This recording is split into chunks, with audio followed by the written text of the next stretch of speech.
Welcome to video 2 of the Buggy chassis series. After preparing the custom frame profile library and sharing it with my teammate in video 1, the next step is designing the chassis structure in Onshape using the frame tools. First, I select the top plane and click Sketch. I press N on the keyboard for the normal view. Using the center point rectangle tool, I create the main chassis outline. Then, I press D on the keyboard to define the required dimensions. Next, I select the Line tool and enable Construction Geometry to create diagonal X-shaped reference lines in the middle of the chassis sketch. This is important because the center section of the chassis plays a major role in the overall balance and structural layout of the Buggy. I continue adding additional reference lines and applying dimensions to fully define the main frame layout before creating the frame structure. Inside the sketch, I draw two vertical support lines starting from the upper horizontal frame member down to the diagonal construction lines. Then, I repeat the same process in the lower section by drawing two more vertical lines between the lower horizontal frame member and the diagonal construction lines. I switch to isometric view and validate the sketch. Next, I create Sketch 2. With the Mate Connector command, I can start a sketch anywhere without creating additional planes. I place the Mate Connector at this point, then I draw three lines and apply the required dimensions. This sketch represents the front bulkhead of the Buggy chassis. Using the same workflow, I create the rear bulkhead by drawing three lines and defining their dimensions. Finally, I add one line for the side rails and validate the sketch. Next, I select Mirror from the Feature toolbar and choose Feature Mirror. First, I select the right plane as the mirror plane. Then I select the sketches since the chassis geometry is symmetrical. From the Feature toolbar, I select Frame. Using the Champion Experience library created and explained in video 1 of this series, I choose the 30 by 30 Heavy Sigma profile. Next, I select the sketch segment lines and set the corner type to butt. For the second corner, I click Corner Override, select the sketch vertex, and choose the required direction.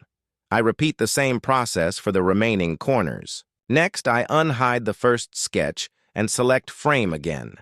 This time, I select the two segment lines in the middle of the chassis. Under Limit Frame Ends, there are two options, Part to Trim To and Face to Trim To. In this case, I choose Face to Trim To and select the required trim faces for both corners. I continue the same workflow for the remaining frame segments by selecting the corresponding trim faces inside Limit Frame Ends. For each frame member, I carefully define the correct trim faces so the structural profiles connect properly with the surrounding chassis elements. This process helps maintain clean intersections between the frame members and ensures the overall chassis structure is aligned correctly before moving to the trimming operations. Next, from the Feature toolbar, I select Frame Trim. Using the Face tab, I select the part to trim and then choose the trimming face. I repeat the same trimming process for the remaining frame segments. Now, I return to complete the front bulkhead frame. When selecting the geometry, make sure to select continuously. First the sketch edge, then the vertex, followed by the next vertex, and finally, the last sketch edge. I keep the corner type set to butt. Then in Corner Override, I adjust the direction. For the frame ends, I directly select the trim faces.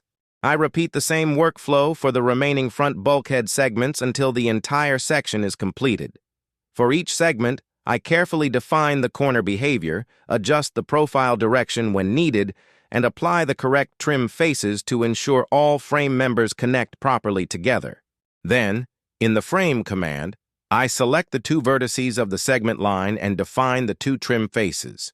After validating the operation, the front bulkhead frame is completed. The same workflow is then repeated for the rear bulkhead frame and for the side rails. For each chassis section, I continue selecting the required sketch segments, defining the corner behavior, adjusting the profile directions when necessary, and applying the correct trim faces to create clean structural connections between all frame members. Thank you for watching. In the next video, I'll generate the cut list in Onshape.